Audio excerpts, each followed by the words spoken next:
Men put their best heel forward today at an event hosted by Humber's Lakeshore campus called Humber Walks for Her. Men walked in heels and dressed in women's clothing in support of women against domestic violence, sexual assault, and harassment. There was a guest speaker from the Women's Habitat, a silent raffle, and an auction that included exciting prices. Skedline reporters Kaylee and Rochelle caught up with the men earlier today. Today, the Humber Lakeshore Welcome Center is running a march called Humber Walks for Her. So we're doing this for an event management class. We're actually throwing an event called Humber Walks for Her, and all the proceeds go to Women's Habitat. In hopes to shed light to end violence against women. It ran today from 11 a.m. to 1 p.m.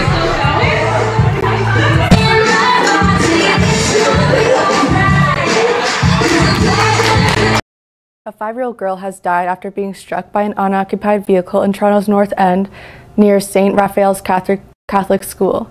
Officers say that the Hyundai SUV was parked further down the street unoccupied. The gear was still engaged when it rolled into the girl, pinning her up against her father's Mercedes-Benz. She was rushed to Sick Kids Hospital in critical condition, but later died from her injuries. A 41-year-old man walked into a hospital with serious stab wounds at 2 a.m. this morning. He was involved in an altercation in North York near Lawrence Avenue. He was transferred to a trauma center in life-threatening condition, but police now saying that his condition has improved and he is expected to survive. No arrests have been made. Anyone with any information is asked to contact police or Crime Stoppers. Now over to Elena for BizTech News. Thanks, Jen. 6 of Canada's largest banks have been accused of manipulating Canadian interest rates to boost illegitimate profits on derivatives trades for a number of years up until 2014. In a New York court filing, the Fire and Police Pension Association of Colorado alleged that the banks wanted to boost their earnings from derivatives by contriving the Canadian dealer offered rate. According to the filing, these alleged violations took place for about 7 years. The class action dispute has named Toronto Dominion Bank, Royal Bank of Canada, Bank of Nova Scotia, Bank of Montreal, Canadian Imperial Bank of Commerce, National Bank of Canada, HSBC Holdings plc, Bank of America Corporation, and Dutch Bank AG. All banks have declined to comment. Canadians are becoming increasingly worried about their personal debt. Many are not able to pay their bills each month due to the higher interest rates. In an ISOS survey conducted in December, 48% declared that they are $200 away from not being able to pay their bills each month. This figure is 8 points higher than the one from the same survey done in September. Yellow Pages has announced that they will be cutting around 500 jobs on Tuesday to reduce spending and increase results. The job losses will amount to 18% of their employees. The cuts will be made across the country and in all departments. Yellow Pages said they expect to take a $17 million restructuring fee because of this cut. Bitcoin prices and other digital currencies have dropped after South Korea's top financial policymaker spoke of a crackdown on trading of cryptocurrencies. The prices dropped more than 7% overnight. The drop has reached up to 18%. Finance Minister Kim Dong-yeon told Seoul radio station that banning trading in digital currencies was a live option. The decision is subject to a thorough government review. Samsung has announced the upcoming release date for their newest products, the Galaxy S9 and S9 Plus.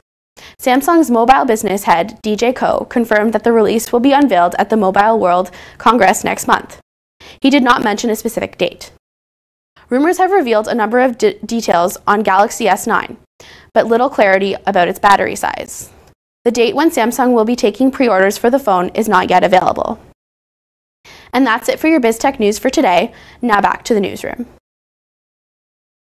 Thanks, Elena. The federal government released draft legislation Monday on how pricing carbon pollution will work in Canada. The legislation proposes the carbon price will affect all industrial sectors, such as the oil and gas industry, refineries, pulp, paper, and food processing. Companies who exceed the average energy will have to pay a carbon levy. Companies who are under the average energy will get a credit for saving energy. This legislation is expected to be put in place by September 2018. California police officers made a disturbing discovery in Paris, California Monday when they found 13 siblings shackled to beds in their home. Authorities were alerted after a 17-year-old girl fled from the house on Sunday and called the police with a mobile phone she found. Riverside County Sheriff said in a statement that the 13 siblings discovered ranged in age from 2 to 29. Their parents, 57-year-old David Allen Turpin and 49-year-old Louise Anna Turpin, were arrested on torture and child endangerment charges with a bail set at $9 million. Thousands of South Korean citizens have signed online petitions asking the presidential Blue House to drop the idea to form joint teams with North Korea.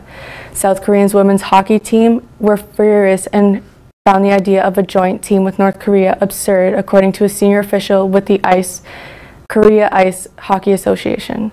More than 70% of South Koreans opposed forming a joint team with the North, according to a poll released January 11th by the South National Assembly Speaker and television network SBS. Now over to Daniel for sports news. Thanks, Elena. Prime Minister Justin Trudeau announced this morning that figure skating pair Scott Morier and Tessa Virtue will be Canada's flag bearer at next month's Winter Olympics. After winning gold 8 years ago, the figure skating duo will lead Canada at the opening ceremony in South Korea. This will also be the last Olympics for Morier and Virtue, as the two have announced they will retire after this year's Winter Games. Canadian Milos Raonic was shockingly eliminated in the first round of the Australian Open last night, losing to unseeded Lucas Lacko. After reaching the quarterfinals in his last 3 Australian Opens, Raonic was quickly defeated in just 4 sets. It is the third career opening round loss for the Canadian-born tennis star. The loss is just another setback for Raonic, who has seen his world ranking drop from number 3 to 24. The Toronto Blue Jays have added slugger Curtis Granderson to their roster, signing the outfielder to a 1-year, $5 million deal. Granderson brings power from the left side of the plate, as the outfielder hit 26 home runs last season with both the Mets and the Dodgers. The 36-year-old former All-Star is also expected to help alleviate the loss of Jose Bautista in right field. The Toronto Raptors welcomed back Kyle Lowry, but the All-Star's return still was not enough, as the Raptors fell to the Philadelphia 76ers yesterday afternoon. The 76ers defeated the Raptors 117-111 in a game that saw both Lowry and Ben Simmons ejected. Lowry shot just 3 from 16 from the field and struggled greatly in his return. Teammate DeMar DeRozan scored 24 points, which helped cut the 76ers' lead, but ultimately it was not enough to grasp a victory. The Raptors will resume tomorrow night at home against the Detroit Pistons. Just like last season's NBA Finals, it was the Golden State Warriors who came out victorious over the Cleveland Cavaliers. Kevin Durant added 32 points as the Warriors defeated the Cavaliers 118-108. LeBron James scored 32 points, but even he could not help fix Cleveland's recent struggles. The Cavaliers have now lost 8 of their last 10, while the Warriors have won 13 in a row on the road.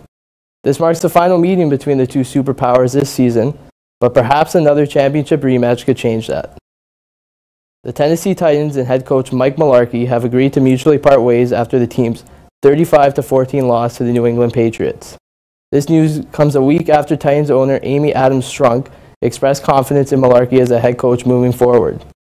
Mularkey returned the Titans to the postseason after 8 years and even won them their first playoff game since 2003.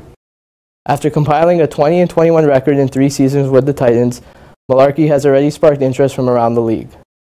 And now over to Jordana with the latest in entertainment. Thanks, Danielle.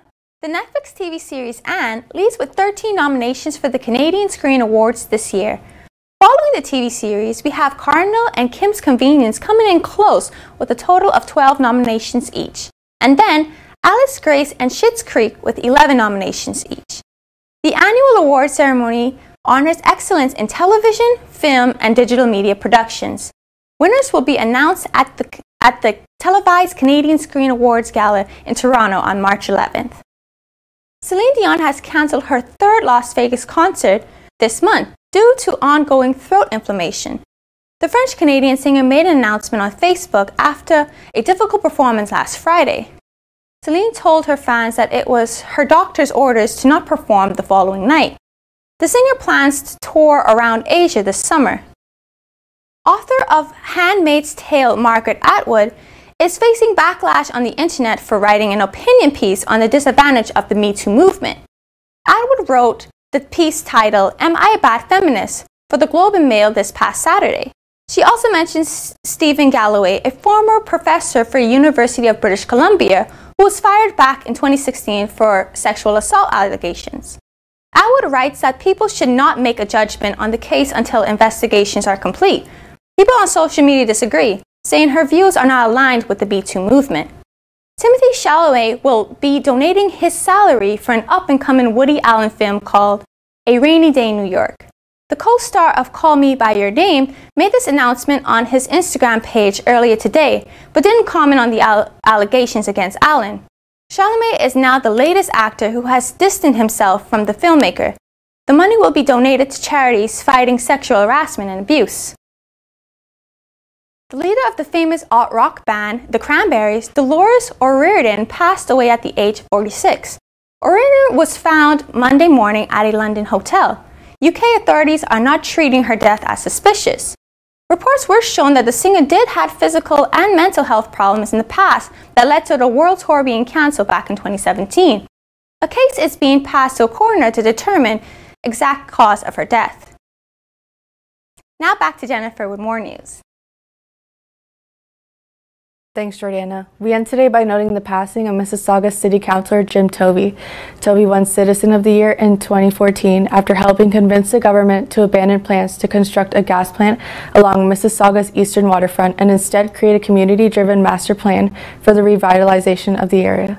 That's your news for today. I'm Jennifer McFarland. See you next time.